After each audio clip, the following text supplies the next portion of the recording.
নমস্কার, প্রেত স্টোরির লাইভ পডকাস্টের আরেকটি নতুন এপিসোডে সবাইকে স্বাগত। তোমরাও যদি তোমাদের কোনো ভৌতিক ঘটনা প্রেত স্টোরির দর্শকদের কাছে শেয়ার করতে চাও তাহলে আমাকে মেল করতে পারো bikram7865@gmail.com অথবা আমাকে হোয়াটসঅ্যাপ করতে পারো।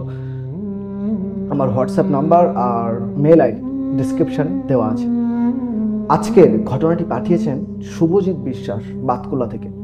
শুভজিৎ আমার খুব ভালো বন্ধু, আর আমরা একসাথেই কলেজে পড়াশোনা করেছি। কলকাতায় যখন একসাথে পড়তাম ব্যারাকপুরে, তখন একসাথেই পড়াশোনা করেছি, একসাথেই মেসে থেকেছি। তো যে মেসে আমরা একসাথে থাকতাম সবাই মিলে, সেই মেসেরই ঘটনা। তো আমার সাথে কোনো দিন এরকম ভৌতিক ঘটনা ঘটেও নি, আর আমি এরকম কোনো এক্সপিরিয়েন্স আমারও হয়নি। তবে ও বলে একদিন ওখানে, মানে আমার ওই বন্ধুটা একদিন ওই মেসে রাতে একা একা ছিল। তো সেই দিন নাকি ওর সাথে কোনো ভৌতিক ঘটনা ঘটে। তো সেই ঘটনাটাই আজকে ও শেয়ার করতে চলেছে। শুভজিৎ বলছে, আজ যে ঘটনাটি বলতে চলেছি সেটি কোনো ভৌতিক ঘটনা কিনা জানি না, তবে আমার সাথে যা ঘটেছিল তার কোনো বৈজ্ঞানিক ব্যাখ্যা আমার কাছে নেই। আমি যখন ব্যারাকপুর কলেজে পড়তাম তখন কলেজ থেকে আমার বাড়ি অনেক দূরে হওয়ায় প্রতিদিন বাড়ি থেকে কলেজে যাওয়া সম্ভব হতো না। তাই কলেজ থেকে একটু দূরে একটা মেসের সন্ধান পেলাম। তারপর আমরা বন্ধুরা মিলে একদিন মেসটাতে দেখতে গেলাম। মেসটা খুব একটা বড় ছিল না, কিন্তু দেখার পর আমাদের পছন্দ হয়ে গেল। ওই মেসে মোট 4টি রুম ছিল। 3টি রুমে সিনিয়র দাদারা ছিল আর একটা রুম ফাঁকা ছিল, আর ওই রুমটাই আমরা নিয়ে নিলাম। আমরা নতুন রুমে শিফট হয়ে গেলাম। সাথে আমিও ছিলাম, মানে আমার কথা বলা হচ্ছে, সাথে আমিও ছিলাম।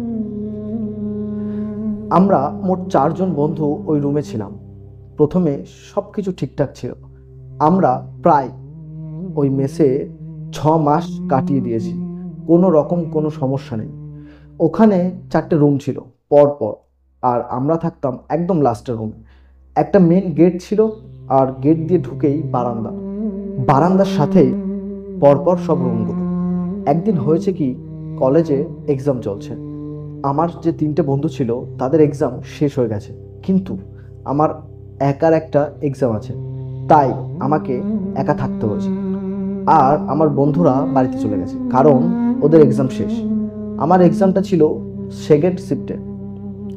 আমি ভেবেছিলাম যে এক্সামটা দিয়ে মানে আমার যেহেতু সেকেন্ড শিফটে এক্সাম, তো আমি এক্সামটা দিয়ে, আমার যেহেতু এক্সাম দিতে দিতে রাত হয়ে যাবে, বিকাল হয়ে যাবে, তো আমি ভেবেছিলাম এক্সামটা দিয়ে রাতটা ওখানে থেকে পরের দিন সকালে আরাম, মানে রিল্যাক্স আমি বাড়িতে চলে যাবো, কোনো অসুবিধা হবে না। আমাদের যে মেস, সেই মেসে সবাই বাড়িতে চলে গেছে, আর ওই দাদার রুমটা একদম ফার্স্টে আর আমার রুমটা একদম লাস্টে, মানে পুরো মেসে আমরা 2 জন আছি। আমি এক্সাম দিয়ে এসে রুমে আসলাম। আমার কাছে তখন কোনো স্মার্টফোন ছিল না, আর এই ঘটনাটা তখন স্মার্টফোনের এতটাও মানে ইউজ হতো না, এতটা স্মার্টফোন ইউজ হতো না। তখন সবার কাছে কিপ্যাডওয়ালা ফোন ছিল, ঠিক আছে। তো আমার কাছে ছিল তখন ফোন, বাট ওর কাছে কোনো ফোন ছিল না। ওর কাছে ছিল একটা স্মার্টফোন, ছিল না, কিপ্যাড ফোন ছিল। আর এই ঘটনাটা যখন ঘটে তখন হচ্ছে মার্কেটে সবে জিওর যে 4G নতুন সিম দেওয়া, ফ্রিতে দেওয়া চালু করেছিল, সেই তখনকার ঘটনা এটা। রুমে কেউ নেই, তাই আমি ভাবলাম যে এখন আর একার জন্য রাতে রান্না করব না, বাজার থেকে রাতের জন্য কিছু খাবার নিয়ে আসবো, তাহলে হয়ে যাবে। তাই আমি সন্ধ্যাবেলায় বাজার থেকে 4টে রুটি আর 2 পিস খাসির মাংস নিয়ে আসলাম। আমরা যে রুমে থাকতাম সেই রুমটা কেমন যেন পুরো ফাঁকা ফাঁকা লাগছে। একা একা আমি কোনো দিনও থাকিনি। এতদিন যতদিন থেকেছি তখন সবাই 4টে বন্ধুই আমরা একসাথে ছিলাম, না হলে 2টো বন্ধু একসাথে ছিলাম। আমি কোনোদিনও একা একা মেসে থাকি। রাত যখন 8টা বাজে, একা একা কি করব, তাই রাতের ডিনারটা করে নিলাম। আমি যখন খাওয়া দাওয়া করছিলাম তখন ফোনে আমার একটা বন্ধুর সাথে কথা বলছিলাম। খাওয়া দাওয়া কমপ্লিট হয়ে গেল, মানে আমাদের যে বন্ধুটার সাথে কথা বলছিল সেই বন্ধুটাও, মানে আমি সেই বন্ধুটা ছিলাম না, আর একটা বন্ধু ছিল, তো সে তার সাথে রাতে কথা বলছিল ফোনে।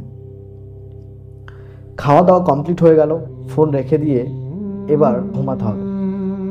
আমার আবার রাতে লাইট অন করে রাখলে ঘুম আসে না, সেই কারণে লাইটটা অফ করে ঘুমিয়ে পড়লাম। আমি কখন যেন ঘুমিয়ে পড়েছি, হঠাৎ আমার ঘুম ভেঙে গেছে। আমি শুয়ে শুয়ে চোখ খুলে দেখছি যে আমার রুমে পুরো ধোয়া ধোয়া হয়ে গেছে। আমি তো ভয় পেয়ে গেছি। ঘরের ভেতর এত ধোয়া যে আমি কিছু দেখতেই পারছি না। আমার কিন্তু ঘুম ভেঙে গেছে, এরকম না যে আমি ঘুমিয়ে ঘুমিয়ে দেখছি। আমার তো খুবই ভয় করছে, কিন্তু আমাকে এখান থেকে তো বেরোতে হবে কোনো না কোনো রকম উপায়। আমার তখন মনে পড়ে গেছে যে আমি যে ঘরের খাটের উপরে শুয়ে আছি, সেই বিছানার নিচেই একটা দেশলাই আছে, যেটা আমি দেখেছিলাম। মানে আমি যখন এই মেসে রুমে রাত্রে ঘুমাতে গেছিলাম, বিছানা করতে গেছিলাম, তখনই দেখেছিলাম যে ওই বিছানার নিচে একটা আহ, দেশলাই আছে। আমি কোনো রকমে ওই দেশলাইটা বার করে যখনই দেশলাইয়ের কাঠিটা জ্বালিয়েছি, আর ধোঁয়াগুলো আস্তে আস্তে কুয়াশার মতো মিলিয়ে গেল, আমি তো সাথে সাথেই উঠে ঘরের লাইটটা জ্বালিয়ে দিয়ে দরজা খুলে ওই যে ফার্স্টের রুমে দাদা ছিল, ওই দাদার কাছে চলে গেছি। দাদার কাছে গিয়ে দাদাকে ডাকলাম দরজায় ধাক্কা দিয়ে। দাদাকে বললাম যে দাদা, আমার একা একা থাকতে খুব ভয় করছে, আমি তোমার কাছেই থাকবো। সেই দাদার কাছে সারা রাত থেকে সকালে উঠে আমি বাড়ি চলে এসেছি। তারপর আমরা সবাই ওই মেসটা ছেড়ে দিয়েছি। অনেক দিন পর একটা দাদা ওই মেসেই থাকতো। সেই দাদা আমাকে সব ঘটনা বলে। ওই দাদা বলে যে আমাদের যে মেস মালিক ছিল, ওনার একটা বোন ছিল। সেই বোন একদিন গলায় দড়ি দিয়ে মারা যায় ওই রুমেই। আগে নাকি অনেক জ্বালাতন করতো, বাট এখন আর সেরকম কোনো কিছু হয় না। কিন্তু আমাদের সাথেই, কিন্তু আমার সাথে এরকমটা হয়, এর কোনো বৈজ্ঞানিক ব্যাখ্যা আমার কাছে নেই। যদি তোমাদের কারোর কাছে থেকে থাকে তাহলে আমাকে জানি। এই ছিল আজকের ঘটনা। তোমরা অবশ্যই কমেন্ট করে জানিও যে তোমাদের কেমন লাগলো, আর তোমাদের কারোর কাছে যদি এর কোনো বৈজ্ঞানিক ব্যাখ্যা থাকে অবশ্যই আমাকে কমেন্ট করে জানাও। তাহলে আমি বুঝবো যে এর কোনো বৈজ্ঞানিক ব্যাখ্যা আছে। তোমাদের সাথে ঘটে যাওয়া কোনো ভৌতিক ঘটনা শেয়ার করতে চাও তাহলে অবশ্যই আমাকে মেইল করতে পারো vikram7865@gmail.com, আর হোয়াটসঅ্যাপও করতে পারো। সব কিছু ডিসক্রিপশানে দেওয়া আছে। আর তোমরা সবাই লাইক করে দিও, আর যারা নতুন দেখছো তারা প্লিজ চ্যানেলটিকে সাবস্ক্রাইব করে দিও। দেখা হচ্ছে নতুন কোনো ভিডিওতে, আর নতুন কোনো গল্পে, নতুন কোনো ঘটনাতে। ততদিন ভালো থেকো, সুস্থ থেকো, হ্যাপি থেকো, আর সতর্ক থেকো। দেখা হচ্ছে খুব তাড়াতাড়ি। টাটা।